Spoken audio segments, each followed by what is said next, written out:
Bien, amigos, ya están con nosotros nuestro primer invitado de esta edición prenavideña, Luis Benavente, director de Vox Populi. Buenas noches, bienvenido, Lucho. Claro.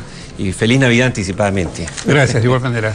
Bueno, hemos querido invitar a Luis Benavente justamente para un poco dar un paso a lo bueno, lo malo y lo feo del año que se va.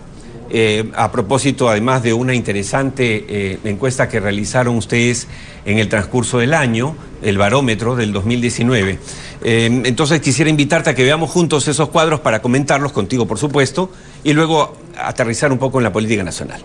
Bien, adelante, señor director, con la primera lámina, por favor. Esta nos habla del pronóstico sobre el nivel de eficiencia que tendrá el Congreso dentro de 10 años. ¿Qué nos dice este cuadro, Luis? A ver, creo que hay un relativo optimismo. Yo creo que si esa pregunta se hubiera hecho hace unos 6 meses antes de la disolución del Congreso, el resultado hubiera sido más negativo, por un lado. Pero por otro lado, quienes más optimistas están son los jóvenes, mientras el promedio, por ejemplo, de eficiente y muy eficiente es de 27 puntos, en el segmento de 18 a 29 años sube a 44 puntos.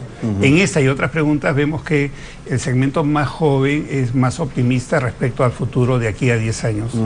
Eso es algo Pero hay un rescatable. 73% que considera que será poco eficiente o nada eficiente. Eso es... Claro, esa parte fuerte, dura, ¿no? Quería ver la parte positiva, claro, navideña, de fin de año. Sí, por supuesto, pero lo otro no podemos dejar de mencionarlo porque es realmente impresionante. Hay mucha tarea por hacer en todo caso. Hay mucho trabajo por hacer. Sí, yo creo que esa nueva representación, porque no es un nuevo Congreso, lo que vamos a tener es una nueva representación. Me preguntaban si una serie de calificativos para la nueva representación.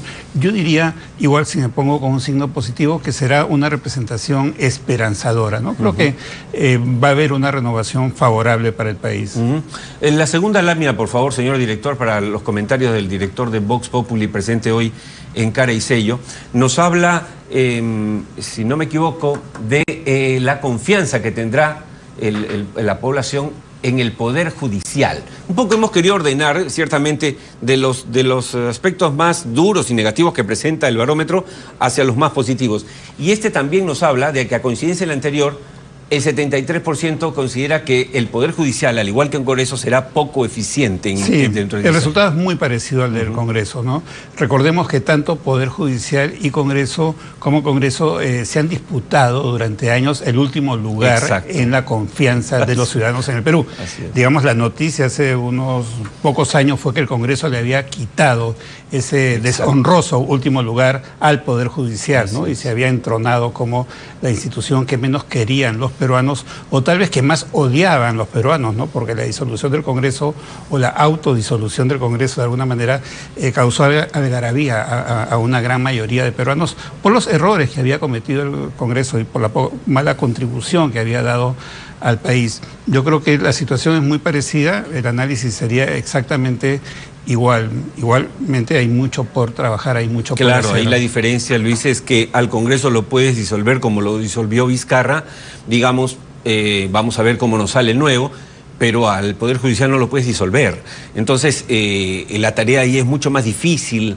La Junta Nacional de Justicia todavía se va a demorar todo el próximo año en terminar de constituirse, etcétera. O sea, la cosa es mucho más grave. De alguna manera, el Consejo Nacional de la Magistratura fue disuelto en términos relativos, o autodisuelto, porque también había unos joyones ahí de consejeros que realmente no se incluyendo cantantes de rock, por supuesto. Sí, claro. Que no, contra los que yo no tengo nada, pero vamos, que no estaba ahí, no era su sitio. No era su sitio, definitivamente. Vamos con el tercer cuadro, señor director. Aquí estamos con Luis Benavente, director de Vox Populi, que hizo este estudio muy interesante, que nos permite, amigos televidentes de Cara y Sello, entender un poco qué es cómo ven los peruanos al Perú y a su parte buena, mala y fea.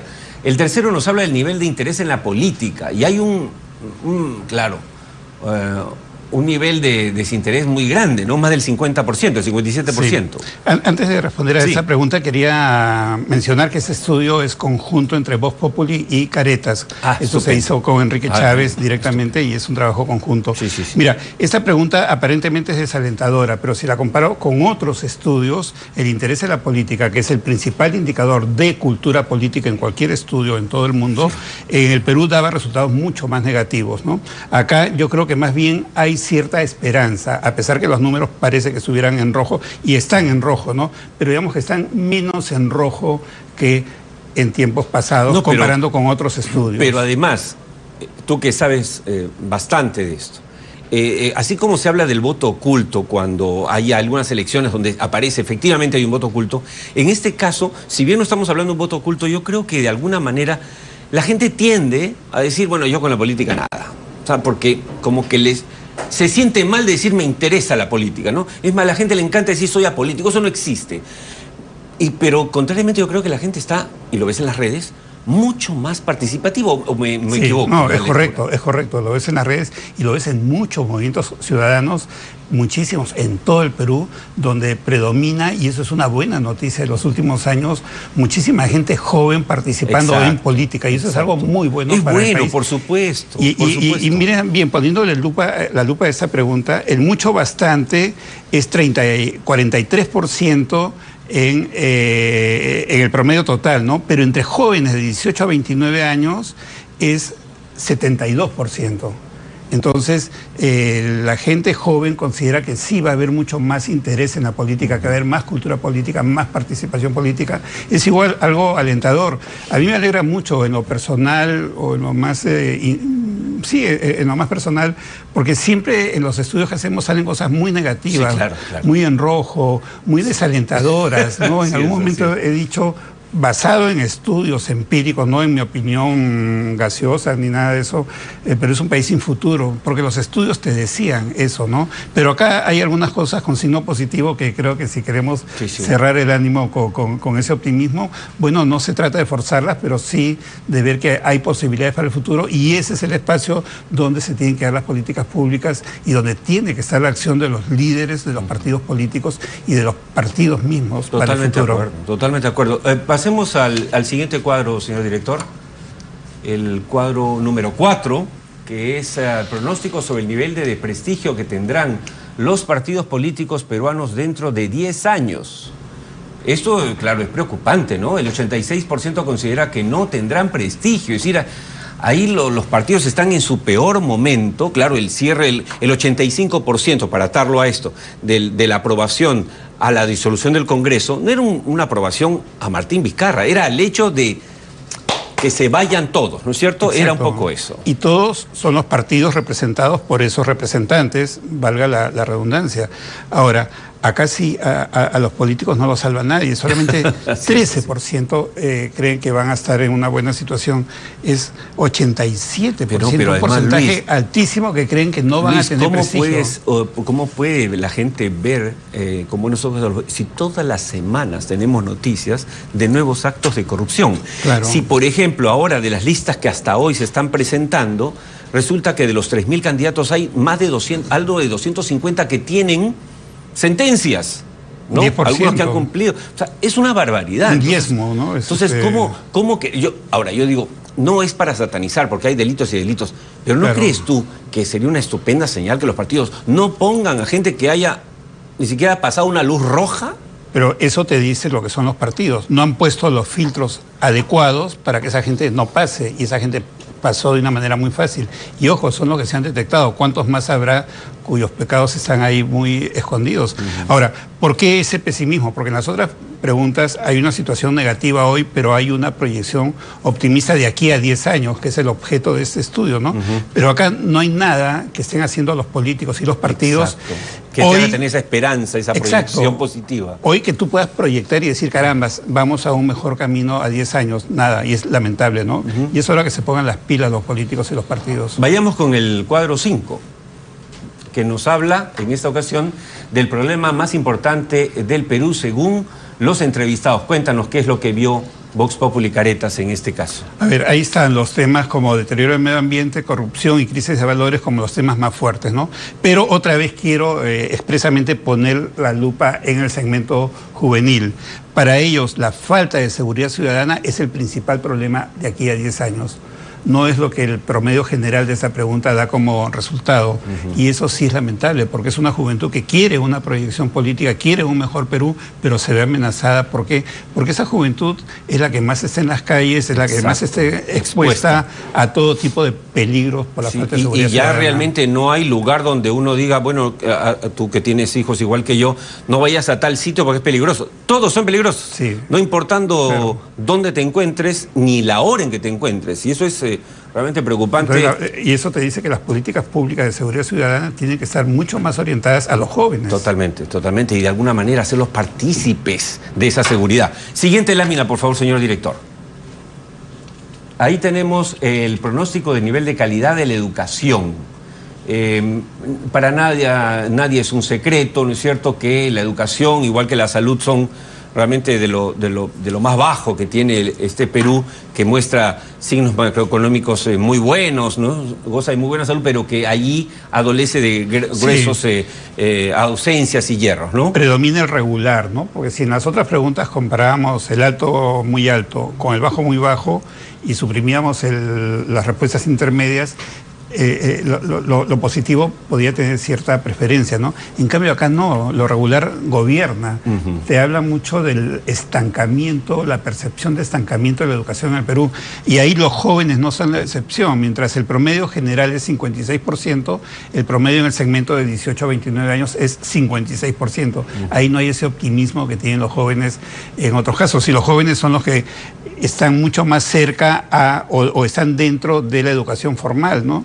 Estos jóvenes de 18 a 29 o están en institutos técnicos o están en universidad o han terminado hace muy poco o están en un posgrado, entonces están mucho más metidos en ese tema y no ven posibilidades de mejora. Y si queremos cambiar la política y si queremos cambiar los gobiernos y queremos cambiar la burocracia, necesitamos pues cuadros, necesitamos gente educada. Sí. Y esa es sobre todo la gran deuda del Perú. Sí, y hablando, Oscar, tal vez de la educación pública mayoritariamente y también de la educación privada de menor calidad, ¿no? Porque hay una educación privada elitista que es sumamente costosa y que es de muy alta calidad, pero eso es para un grupo muy privilegiado de peruanos, y esa calidad la merecerían todos los peruanos con los impuestos que tú y yo y todos pagamos en este país. Totalmente de acuerdo. Siguiente cuadro, por favor, señor director. ¿De qué nos habla el siguiente? Es el pronóstico sobre cuál será la carrera universitaria más importante. Esto es un poco bien interesante cuando leí los resultados del estudio, Luis, porque acá ya hablamos de una proyección, ¿no es cierto?, de por dónde pueden ir, y quizá podríamos ahora a los televidentes jóvenes del programa decirles por dónde va la cosa. Claro, es muy claro que las preferencias a 10 años son tecnológicas, clarísimo, ¿no? En el promedio están robótica, ingeniería genética e ingeniería de sistemas como las carreras que tendrán más importancia de aquí a 10 años.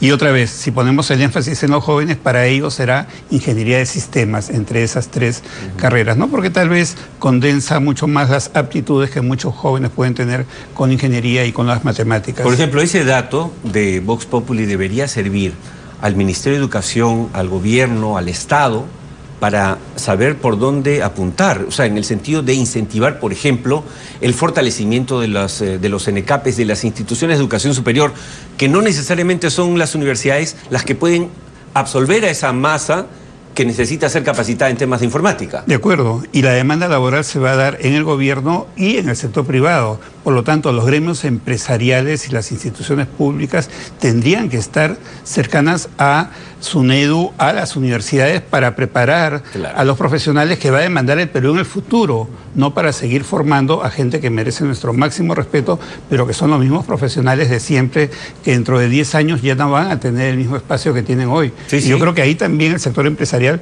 le corresponde un rol muy importante. Hay países como, por ejemplo, Francia, donde la Cámara de Comercio en París, con las universidades, diseñan el perfil profesional y la malla curricular. A ese extremo llega la convergencia y la relación universidad-empresa. Claro. Acá los gremios empresariales también tienen que ponerse las pilas, y la verdad, Oscar, que están pasando piola. Totalmente de acuerdo, totalmente de acuerdo. El otro día conversaba con el gerente comercial de TechSoup, que es, sin lugar a dudas, la institución más exitosa de educación superior, porque todos los que egresan, salen, además tienen trabajo seguro, y me decía que hay... o sea, todos los institutos superiores producen algo de 100.000 profesionales, o expertos, pero que el mercado necesita 300.000.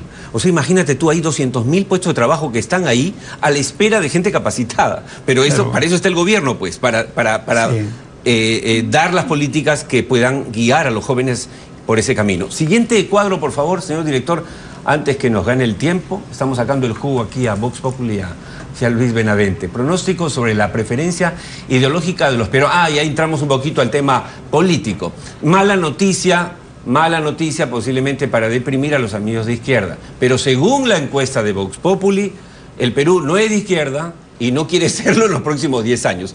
¿Cuál es tu lectura de esto, más allá de la preponderancia está en ser de centro, ¿no? 3 de cada 4 peruanos consideran que los peruanos seremos de centro dentro de 10 años, ¿no? Y 1 de cada 4 opta por una posición, digamos, se dividen de manera muy pareja, 13% de izquierda y 12% de derecha. Ya digamos que es un empate, ¿no? Pero igual, otra vez ponemos la mirada en los jóvenes, ¿no? Los jóvenes duplican en izquierda que en derecha, ¿no? ¿Eso es por qué? Porque los jóvenes son más idealistas, ¿no? Como decía Borges, quien no ha sido izquierdista de joven es porque no tuvo corazón. Claro. Y quien es izquierdista de viejo es porque no tiene cerebro. Así de fácil, ¿no? Pero digamos que hay aspiraciones ahí.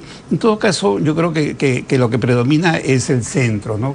Y ese centro, diría que es un centro emprendedor, que es una especie de derecha popular, ¿correcto? Un capitalismo popular. Son los emprendedores peruanos que han encontrado en su trabajo, en su esfuerzo, una salida, a diferencia de la gran mayoría de pobladores en países como Ecuador, Venezuela, México, Argentina, que han esperado siempre el populismo público, el presupuesto público, los subsidios para poder salir adelante. Los peruanos, como no encontraban ninguna salida directa, encontraron la salida individual de ser emprendedores y digamos que la sociedad, el Estado les dio un mercado y una propiedad. Simplemente tienen una propiedad, Cofopri les da la propiedad de la vivienda, tienen un medio de producción, tienen una carreta, tienen un mototaxi, tienen un taxi, tienen un taller y tienen un mercado. Párate en cualquier esquina y vas a vender lo que quieras. Y eso los hace capitalistas populares, ¿no? Sí. Tal vez esa es la gran masa de centro que por otro lado va a buscar siempre de alguna manera una expresión política para sus intereses. Sí, yo creo que lo has leído perfectamente, lo has descrito mejor. Porque claro, no se trata de un tema ideológico en realidad, sino de vivencia, de manera cómo miras la vida. Y el Perú, la mayoría de peruanos mira la vida con voy a hacer lo mejor que pueda para surgir y para el beneficio de mis familias. Vamos al siguiente cuadro, por favor, señor director, en esta edición prenavideña de Cara y Sello. Nos habla del tipo de gobierno que habrá en el Perú, democrático. Esta es una buena noticia también, ya casi para terminar esta conversación tan agradable con Luis Benavente. El Perú, a pesar de que ha aprobado la disolución, a pesar que aprobó también el autogolpe de Fujimori, ¿no es cierto?, es un país que se mira como democrático y que quiere la democracia. Y eso es muy esperanzador, si cerramos con eso, ¿no? Porque, y a pesar de la crisis de la política actual, que es producto de la democracia, toda esta corruptela, todo este desmoronamiento del sistema político, que qué bueno que se está desmoronando y que está saliendo toda la suciedad, toda la cochinada que está saliendo, si hablamos un lenguaje bastante claro, no le quita esperanza a los peruanos. Y esa tendencia mundial, que yo le llamo aumento de la demanda de radicalismo, no es tan fuerte en el Perú. El Perú es un país democrático, ahí está clarísimo. 9 de 10 peruanos esperan que el Perú sea un país democrático dentro de 10 años. Y 1 de cada 10, solo el 9%, ven una dictadura, ¿no? Bueno, el tema de estos pocos es que hacen mucho ruido y pueden tener en un momento dado mucha capacidad de movilización y afectar al sistema político, ¿no? Pero el caldo de cultivo está en los partidos que tienen que tomar su responsabilidad histórica en el país. Antes que terminemos, ya no vamos a mostrar más cuadros, pero quería hacerte 3 preguntas puntuales ya como analista, Luis. El Congreso de la República, el que se va a elegir del 2021, que yo le he llamado el Parlamento Express, ¿no? Por su duración tan breve. ¿Qué esperas de este Congreso? A ver, es cierto, es express, es cortísimo, ¿no? Pero creo que va a cumplir un rol muy importante, porque es la representación que surge tras el agotamiento, el colapso, la autodestrucción y disolución del Congreso, dentro de las peores crisis políticas del país, institucionales sobre todo del país, y en medio de la crisis de corrupción marcada por Odebrecht y el caso Lavallato, ¿no? Entonces, yo creo que a esa representación le corresponde inyectar esperanza en el país. Por eso es que, tratando de ser optimista, que no sé dónde he tratado de inyectarme esto en estos días tan favorables para nuestro ánimo, para, por el hecho de ser parte de una sociedad cristiana, en fin, que estamos en época de fiesta, de celebración. Creo que sí, hay una esperanza que puede ser un congreso en el que, claro, si ponemos no es el congreso revisionista, no es el congreso que va a tumbarse a la Constitución el modelo económico, como algunos temen. No creo que vayan en ese tema. Claro, algunos sectores muy pequeños, radicales de izquierda, digamos, ellos incluso son conscientes que ni siquiera tienen que hacer una nueva constitución. Claro. Simplemente tienen que cambiar dos cosas, y eso se puede hacer constitucionalmente, ¿no? El cambio del orden económico del Estado, pasar de una sociedad de libre mercado a una sociedad estatista. Eso lo pueden hacer con una enmienda constitucional en 2 periodos, ¿no? Pero eso no va a tener fuerza. Claro. Definitivamente, claro. Va a ser muy, muy débil, ¿no? Claro. Pero va a estar en agenda probablemente. Pero sí, yo creo que en esta gran masa de candidatos, la mayor parte desconocidos, donde se ha visto algunos tipos o tipas de poco valor como políticos, hay gente muy bacana, hay gente de primera, hombres y mujeres que están de candidatos, no voy a citar nombres, pero hay gente espectacular. Yo espero que ellos salgan elegidos y ellos van a tener un peso y van a tener una responsabilidad muy grande, porque van a tener un rol protagónico durante ese año y medio, y el peso del Congreso en la opinión pública, en el día a día de la política peruana, por los medios de comunicación y las redes sociales, es muy fuerte. A ellos les corresponde la responsabilidad de reimpulsar la política en el Perú junto con el Ejecutivo. Entonces, ahora, también van a tener una agenda importante, van a tener que refrendar los dispositivos de urgencia del gobierno, van a tener que ver las reformas políticas que todavía están pendientes, y también otra cosa, ellos y sus partidos van a estar dentro de la agenda de cara a las presidenciales del 2021, entonces eso también va a ser muy importante, porque ahí se va a manejar una agenda de alguna manera preelectoral. Yo creo que este Congreso, muy bien llamado por ti, Congreso Express, ¿no? Esta representación Express va a tener un rol más grande que su tamaño de tiempo. Bueno, estupendo. Oye, Luis, muchas gracias, sinceramente, por haberte dado este salto en estos días previos a la Navidad. Creo que efectivamente los cuadros, algunos reflejan cosas un poco duras, pero para la reflexión, pero al final le estamos dejando, digamos, un mensaje de esperanza a la gente, porque nada es blanco y negro en realidad, y los que ya pasamos los 50 lo sabemos mejor que nadie. Muchas gracias. Gracias por la invitación, Oscar, y felicitaciones por tu programa. Gracias, encantado.